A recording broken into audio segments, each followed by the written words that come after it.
One of the greatest stars from the golden age of movies, Ingrid Bergman, came from Sweden to America in the 1930s. Her talent and natural beauty won the hearts of cinema goers the world over. For a period in the 1940s, she was Hollywood's biggest box office draw. She starred in the enduring classic Casablanca and was awarded a Best Actress Oscar for her role in Gaslight. Then in the 1950s came Scandal, an affair and a child with the Italian director Roberto Rossellini. And that was why she was still married to her first husband. Bergman was condemned by America's outraged moral guardians in politics and the press. She left the US for several years, but when she finally returned to Hollywood, it was in triumph. Her film Anastasia earned her a second Oscar. Our first interview is from an appearance on Parkinson in 1973, and a discussion that begins with an open confession from the infatuated host.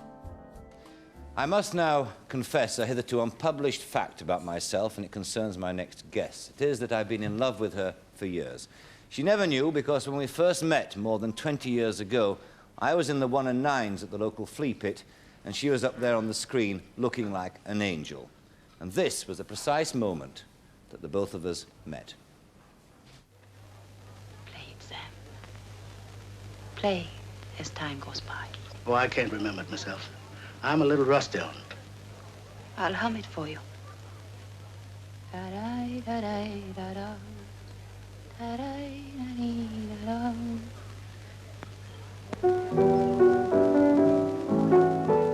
Sing it, Sam.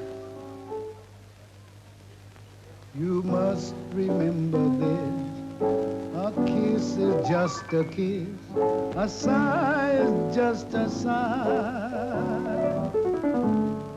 The fundamental things apply as time goes by. And when two lovers woo, they still say I love you. On that you can rely. No matter what the future brings as time goes by. Sam, I thought I told you never to play.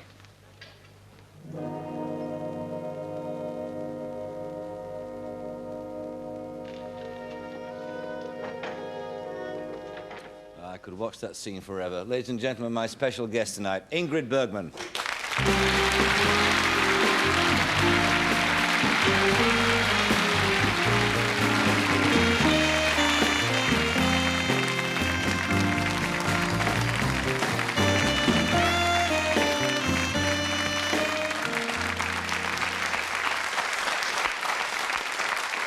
Well, I've waited a long time, and I must say it's worth it. Well, it's very nice of you indeed.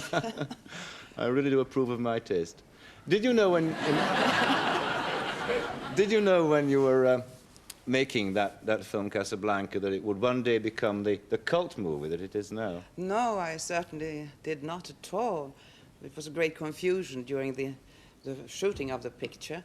And I'm quite surprised, but I must say I saw the picture here at the Film Institute about 2 years ago for the first time on the screen, not on television. And I really thought it was a very good movie. It is a good movie. Yes. I mean, I was surprised. I mean, there aren't many films, are there, that made that long you can look back at and think that's a good movie. It stands up. Yes, it was good also because all the parts were played by such good actors.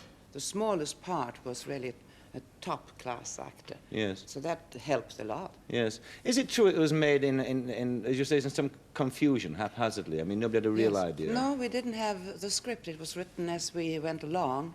And to tell you the truth, no one knew how to end it. So we went along until the bitter end. And it was very bitter because they said I should shoot it both ways. Either I should go with the husband in the plane, played by Paul Henry, or stay on the ground with Humphrey Bogart. And it was very difficult to act out these love scenes because I really didn't know which one of the two men I was in love with. But it doesn't show. No, it doesn't indeed. You went off with the right fella in the end, I think. So. What about Bogart? Because he's grown into a cult figure too, hasn't he? Yes, so very much so. What is the appeal? I mean, were you able to assess it when you were working with him? No, of course, he was an excellent actor. And he always played himself, of course. He didn't make any character makeup or change anything. As a matter of fact, I think he wore the same raincoat and the same hat in every movie. It must have been terrible to be close to.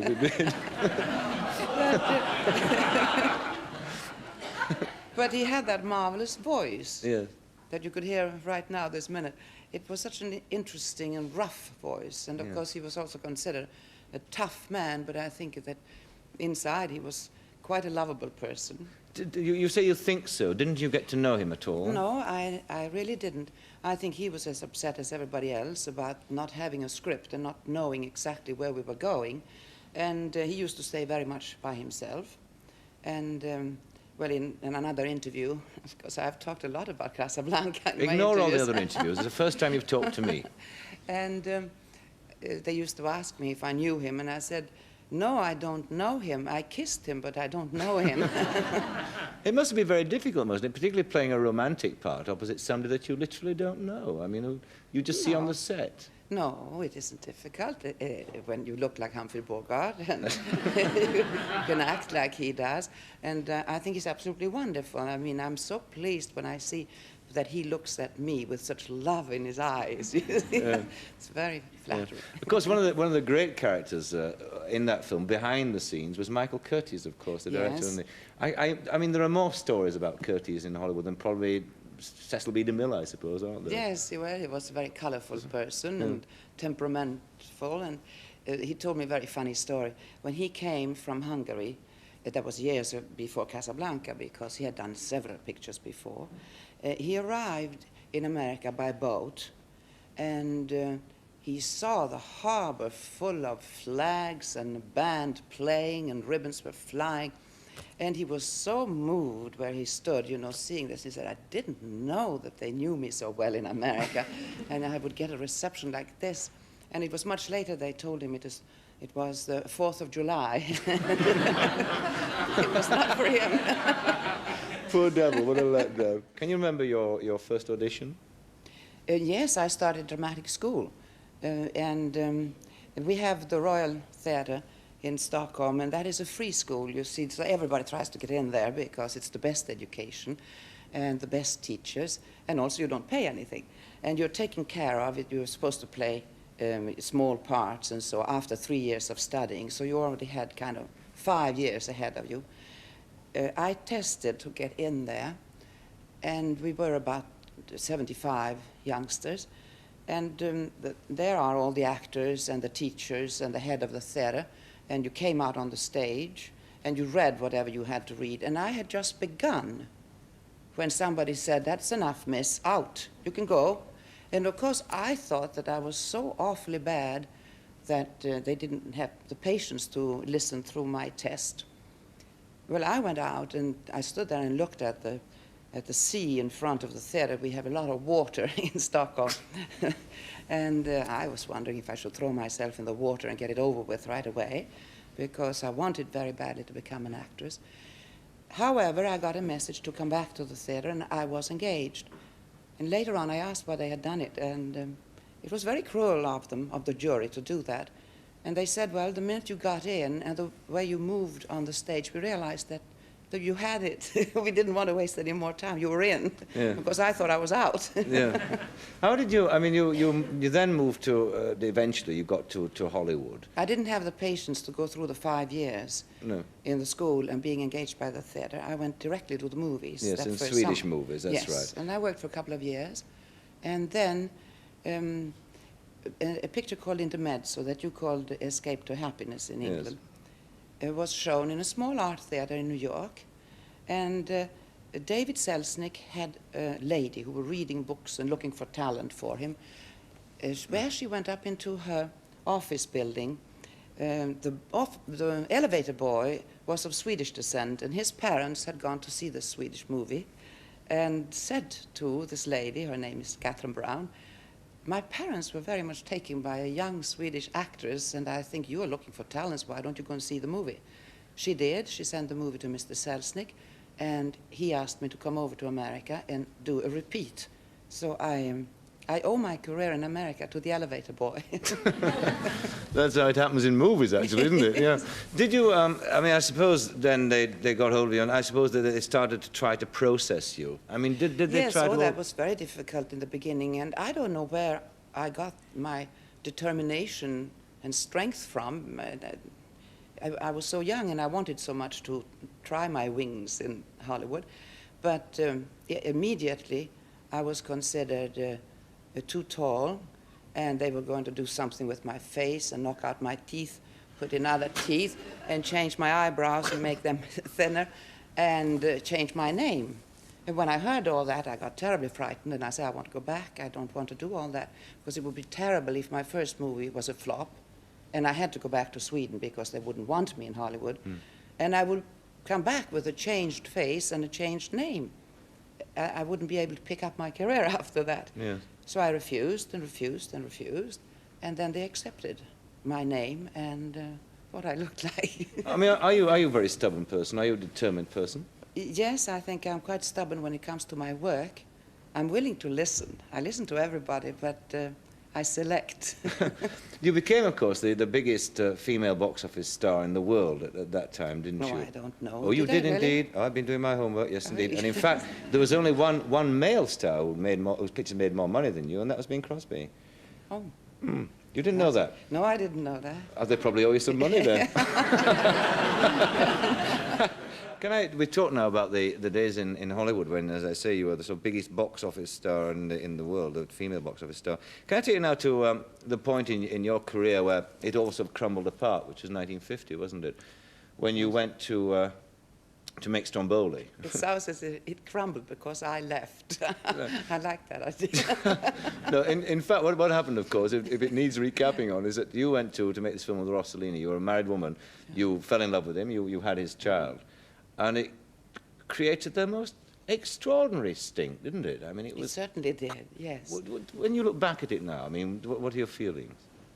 Well, I feel the same thing as I felt then. I felt it was my private life, and people who judged and wrote and talked in the American Senate and wanted me to be forever excluded from American movies and even putting my feet in America, that they didn't know what they were talking about because they didn't know me, they didn't know what had happened. And the only judge that I had was my own conscience. Now, of course, I have gone back to America, and I played in Washington, and 23 years later, another senator went up in the Senate and very kindly asked pardon for what the other senator had said. And he said not only was I welcome in America, but they were honored to have my visits. So if you live long enough, you see it all comes, everything is fine again. Well, I mean, that's true, Jen, about the moral stance that people took then, isn't it? Because, I mean, yes. Today, I mean, if it happened today, who would care? Yes, I don't think anybody would care. I don't say that I approve of my behavior. It's not that at all. It is just that people so quickly are ready to judge without knowing the background. And I think today we've heard so much and seen so much that people have just become more callous and they don't care, and they really don't care so much about people's private lives anymore.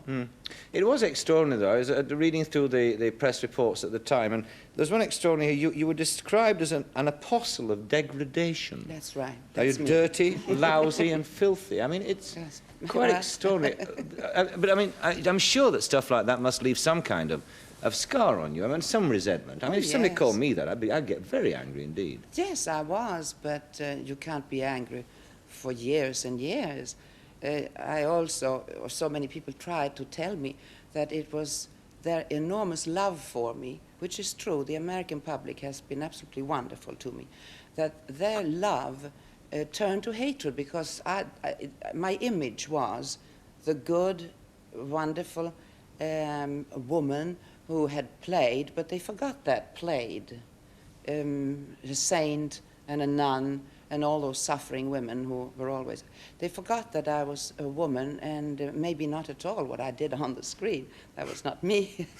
But as I say, that you can't keep going on thinking about that anymore. No. I've forgotten that long ago. I'm back in America. I've been to Hollywood, and I have played both in the theater or Yes. on the screen. And, Can I ask you though? I mean, Yes. when you look back now, I mean, you've in fact divorced Rossellini since then, yes. and you are now married again. Yes. Bearing that in mind, if you, this is an impossible question, but if you could go through it again, would in fact you do the same thing again? I certainly would. You would. Yes, because I knew what I did. I didn't do anything that was just hazard or anything. I knew, I was very conscious of what I was doing, and I thought, following not naturally what I have to follow, which is my own head, I did the right thing. Bergman's versatility was underlined by the fact that during her career she acted in 5 different languages. In 1974 she won a 3rd Oscar, this time for Best Supporting Actress in Murder on the Orient Express. Co-stars and directors would call her the ultimate professional. Here, in an interview with Ronald Eyre in the BBC One programme, Ingrid Bergman remembers, she offers some insight into the daily working life of a movie star. You obviously have to keep severe hours if you're filming. I mean, you are brought to the Yes. studio very early and may well be working very late. Does this suit your temperament? You like an ordered life? do Yes, you? I think making a movie is a vacation. I always call that my vacation. It is absolutely no work at all. You get up early in the morning, but what's the difference? You go to bed a little earlier in the evening. Yeah. The hours are just put this way. You might not be able to go to dinner parties and go to a theater or something like that, but it's for a very short period while the picture is being done. To get up in the morning is not difficult. Then you are taken care of. You see, they bring the car, they bring you to the studio, they put you in a chair, they make you up as well as you can possibly look, they fix your hair, they bring you in another car and they take you to location or wherever we shoot. They bring you coffee, and all they ask of you is to get up there and say a couple of lines. And if you don't say them well, you do it again and again and again until you do them well. And if you don't do them well, you can always dub them. No, that is vacation. Over modest, I reckon, that assessment of your work. No, but it is much easier than the theater. Yes, indeed, you don't have to sustain it at quite that no. level. No. You had a chance in For Whom the Bell Tolls of being in touch with a major writer. Yes, Did you? yeah. Was there in the film much Hemingway? When you said that you go through a work and underline Yes. the bits you want to say, Yes. did you do the same? Oh, with For Whom the Bell yes, I Tolls? knew the book by heart, and I had all my scenes underlined and said, don't forget this piece of dialogue, don't forget here, she's doing this or saying this. Yes, I'm very, very faithful to the author. Did you have to put your foot down about including certain things you thought should be in and had been omitted? If somebody can persuade me that his idea is better, I give up immediately. But it has to make sense. I mean, it has to be something that... I think everything that you do in this kind of work has to be worked out 50-50. Sure. Hitchcock used to be wonderful with me because he used to listen to all my arguments, and you thought you'd had him. He didn't answer, just sit there and listen and listen and listen. And you said, I have got him now. He's on my side now. And then when you finished, he said, I get your point. Now do exactly what I told you to do and fake it. And that taught me something which is very clever, that you can do certain things that you, in real life, you might not do it, but you do it on the screen because it has to be within the frame, and it has to be there for his camera to get that movement, and then, you know, fake it, and you do. It seems to me that you're not a person who shows what one can call nerves, usually. And if you make a film like Gaslight, in which Yes. you are a wife with a murderer husband, and Yes. he's trying to keep you in the house and he's driving you quietly mad, I think you, Ingrid Bergman, would walk away. No, I love it. Yeah, but I love it. good. This performance did produce your first Academy Award, I believe.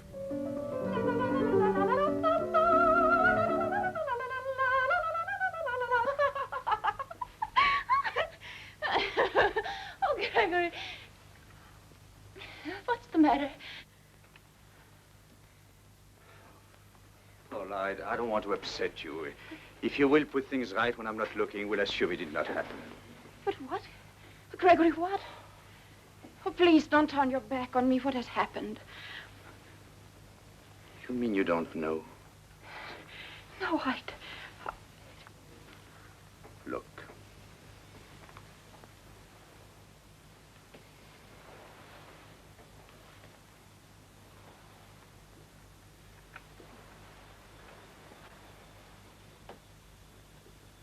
Yes. The little picture's been taken down. Who took it down? Why has it been taken down? Why indeed? Why was it taken down before? Will you please get it from wherever you've hidden it and put it back in its place? But I haven't hidden it. I swear I haven't. Why should I? Why should... Don't look at me like that. How did you reconcile yourself with somebody who was obviously psychologically a bit of a freak, that lady was? Must have been. Yes. No, but that's fun. I've played that many times. No, it's a good part. Everything that's a good part is fun to do. And it's just, as I say, concentration and actors enjoy acting. And I mean, it's up to the director to tell you how to start and how to get up. And for instance, in Dr. Jekyll and Mr. Hyde, Victor Fleming hit me. And he hit me and he shook me and he hit me again. And I knew he was doing it. You know, I was angry with him for doing it, in front of the whole crew. But at the same time, deep, deep down in me, I knew he was doing it so that I would become hysterical, and I was very grateful. So that's one way of getting a performance. It certainly worked. I gave a very good performance. Did you hit him back? No, I didn't. I kissed him. When did you realize he was doing it for therapeutic Well, I purposes? think right away, but it was still shocking, you know. It helps you to shake you up. I very often ask my directors to do this. Have you been hit in a film since? I mean, by a director? No, I can't. No, I don't think so. There was censorship in America, wasn't there? The Hayes office in the 40s particularly was very hot on anybody doing anything. Did you have trouble in this way? Did you ever try to swing the law? We had trouble several times with these things. And now, for instance, if we take Notorious, Hitchcock was very clever and invented a love scene with a kiss that became famous in those days. Looking at it today, I mean, it's laughable for what we see nowadays on the screen. But a kiss couldn't last more than 2 seconds, I think it was. It had to break. And it could not only be it couldn't be in a horizontal position, even with clothes on. It had to be sitting down or standing up. And he invented this thing that they tried to cut, but he won because not one kiss was longer than 2 seconds, but there were so many of them, you see. So it looked like, and that became a very famous love scene. This was you and Cary Grant Yes. at the phone. There's one thing, obviously, which talking to you one doesn't want to put off for very long, which is talk about Joan of Arc, which seems to be a focal part of your life. Yes. A key image. Yes. When did you first get interested in her and realize that she was something special to you? When I was a child, I must have read about her in school. And then I started to collect books and read more and more.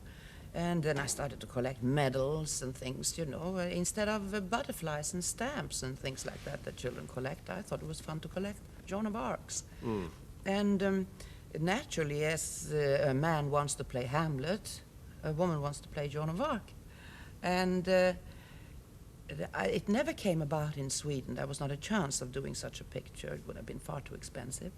And I waited and talked to many people, and no one was interested. And one day I got a telephone call from Maxwell Anderson, who called me and said, I would like to have you for a play about Joan of Arc. And I said, that's it. You don't even have to ask more. I'm coming. And so I did my Joan of Arc. This is a theatre. This is a theatre play. And of course, that became a big success. Yes. So immediately, Yes. people were after the rights to do the movie. Perhaps there's no answer to this, but can you at all put your finger on that thing in Joan of Arc which made her important to you for the whole of your life? Her courage. All I have done by the command of my Lord. That is all that I've done well. How do you know that your voices come from God? I knew that they came from God because what they commanded me to do was only good. My lords, I have answered these same questions at Poitiers. My king charged the Archbishop of Reims and other loyal and learned priests to examine me before I was allowed to lead his army. Send for the records at Poitiers and you shall have all my answers. The examination of Poitiers by the Archbishop of Reims has no relevance. We are your judges now and you must answer us. But you are not fitted to be my judges. You are my mortal enemies. English and Burgundians. All of you. And you are not the church. You are the valets of the enemy king whose orders you obey. If I am being tried by the church, why am I not in a church prison among women? I am in an English prison, guarded by English soldiers and chained to my bed. If I must rise for any purpose, I must ask the guards to unlock the bonds. We, your judges, keep you chained because you attempted to escape. Is it not a right of all prisoners of war to try to escape? You say that you are my judges. I do not know if you are, but I say this. Take care not to judge me wrongly. For in truth, I am sent by God, and you place yourself in great danger. Take her back to herself. Do you think the film worked as well as the stage version Well, had? we did the absolute honest version that we could find. We had a priest flown from France who had written books about Joan of Arc, who was a great researcher. And he came and he was there, and he read everything, and he gave us advice, and he looked at everything. And you can imagine how much I read and how many books I had underlined.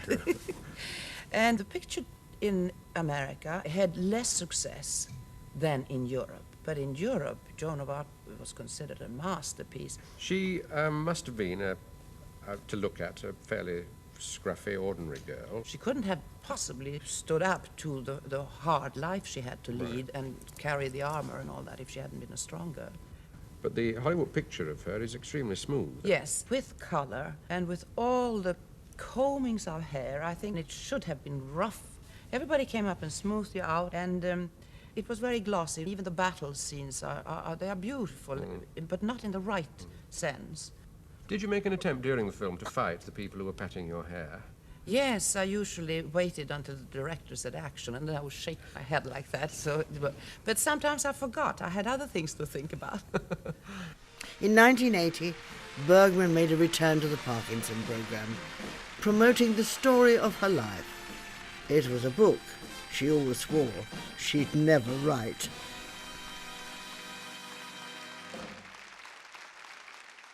The last time I talked to you, you said that, in fact, you didn't think you would write ever your autobiography, and in fact, you've been fighting the urge to do so, or the Yes. temptation to do so for the past 20 years.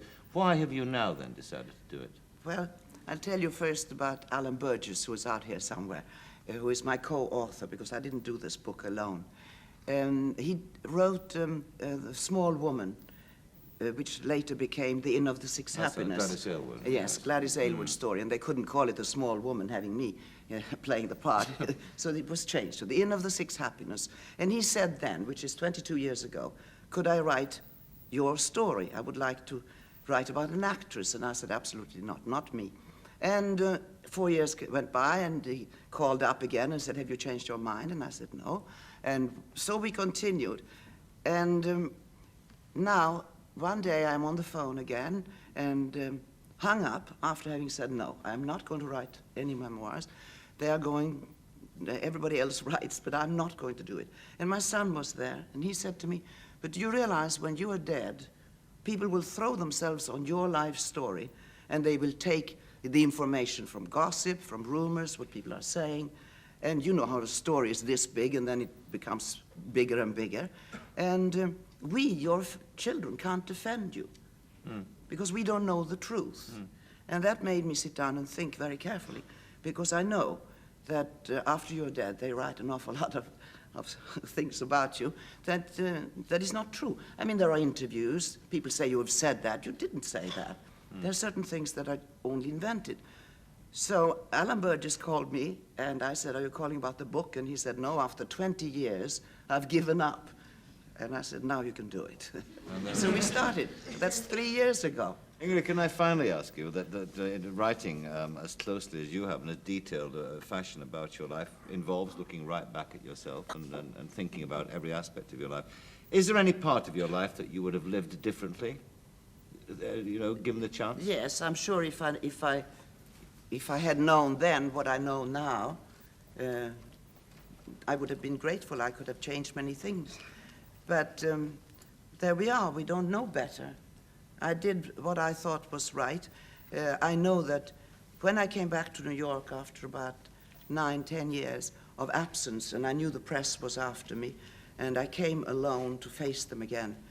I had one day in New York to receive the New York Critics Award, and it was the press, television, radio, and then the big party at night, and then off back to Paris, where I was playing. I was in a play in Paris, so I had only one day to go to New York and then back and pick up the play again. And I didn't ask my daughter to come to New York because I couldn't bear to see her after so many years. I hadn't seen her then for about 5 years. I couldn't stand to see her with all the photographers and all the press. So I asked her not to come, and I think she has had a very hard time to understand why. But that is the only thing you would have changed? Well, yes, I wish I had been a little more discreet. I could have done things maybe a little less. I mean, I'm very open and very frank, and sometimes that's stupid, you know. It's better if you're a little more hiding, but that's a little bit of hypocrisy in that, and I don't have that in me either. 2 years after that interview, in 1982, Bergman died in London on her 67th birthday. She'd been fighting an 8-year battle with breast cancer, but had carried on acting to the end, winning an Emmy Award and a Golden Globe that year for her final role in the television film A Woman Called Golda. The obituary writer said, "She'll always be remembered as an icon of the cinema, for her poise and beauty, and for her 3 Oscar wins, and not least for the film she didn't win an Oscar for, Casablanca."